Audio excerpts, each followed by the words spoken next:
Hi, I'm Lindsey Wisherd, Matthew and Grace's mom, and I'm here to read you a book today. Lupita Nyong''s Sulwe, illustrated by Vashti Harrison.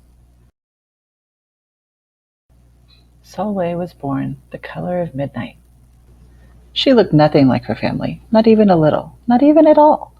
Mama was the color of dawn, Baba the color of dusk, and Mitch, her sister, was the color of high noon. Hardly anyone at school looked like Sulwe either. People gave her sister Mitch pet names like Sunshine and Ray and Beauty. People gave Sulwe names like Blackie and Darky and Night. Sulwe felt hurt every time, so she hid away while her sister made lots of friends. Sulwe dreamed of being the same color as her sister. She wanted real friends, too.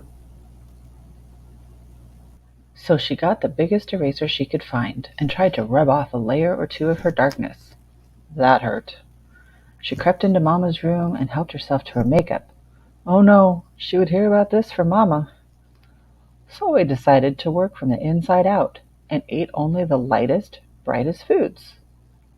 With a stomachache, she went to bed early and turned to God for a miracle. Dear Lord, why do I look like midnight when my mother looks like dawn? Please make me as fair as the parents I'm from. I want to be beautiful, not just to pretend. I want to have daylight. I want to have friends. If you hear me, my Lord, and would like to comply, may I wake up as bright as the sun in the sky. Amen. When Mama came in to wake her for school the next morning, Sulwe rose to find not a trace of daylight in her midnight skin. Sulwe told Mama everything. Mama asked, "What is your name?" "Sulwe," she muttered. "And what does it mean?" "Star," Sulwe whispered. "Brightness is not in your skin, my love. Brightness is just who you are. As for beauty," Mama said, rubbing Sulwe's stomach the way she always did to comfort her, "you are beautiful." Sulwe sighed. "Well, you are beautiful to me, but you can't rely on what you look like to make you feel beautiful, my sweet. Real beauty comes from your mind and your heart. It begins with how you see yourself, not how others see you. Now up you get and out you go." How could she, as dark as she was, have brightness in her? How could she have beauty when no one but her mother seemed to see it? How could she be a star? That night a shooting star appeared at Sulwe's window. "The night sent me," the star said. "Come with me." Sulwe hopped onto the star and off they went. "Long ago, at the beginning of time," said the star, "there was night and day, and they were sisters. They loved each other very much, but people didn't treat the sisters the same. People gave day pet names like Lovely and Nice and Pretty.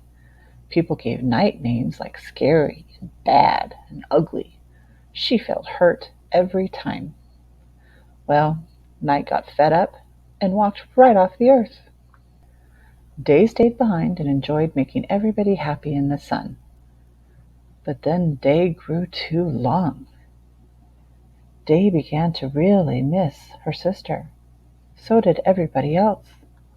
There had to be a way to get her back. Day set off to find Night, and she did.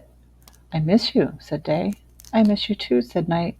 "But you don't know what it's like to be treated badly for being dark." "You're right. I don't," Day replied. "But what I do know is that we need you just the way you are. Come and see." Night returned, and the people rejoiced. "We need the darkest night to get the deepest rest. We need you so that we can grow and dream and keep our secrets to ourselves." The stars chimed in. "Brightness isn't just for daylight. Light comes in all colors, and some light can only be seen in the dark.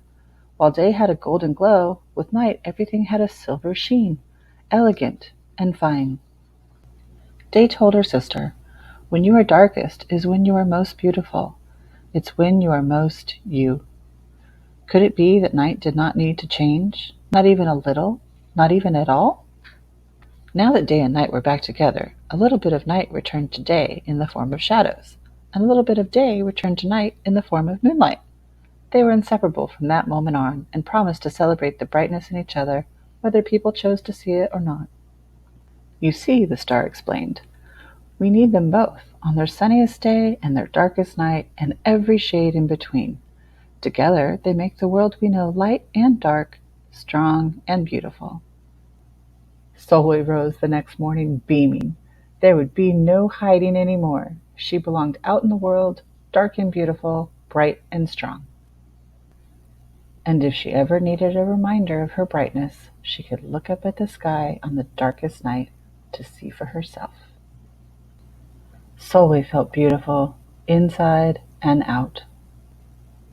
The end. You can pause the screen if you'd like to read more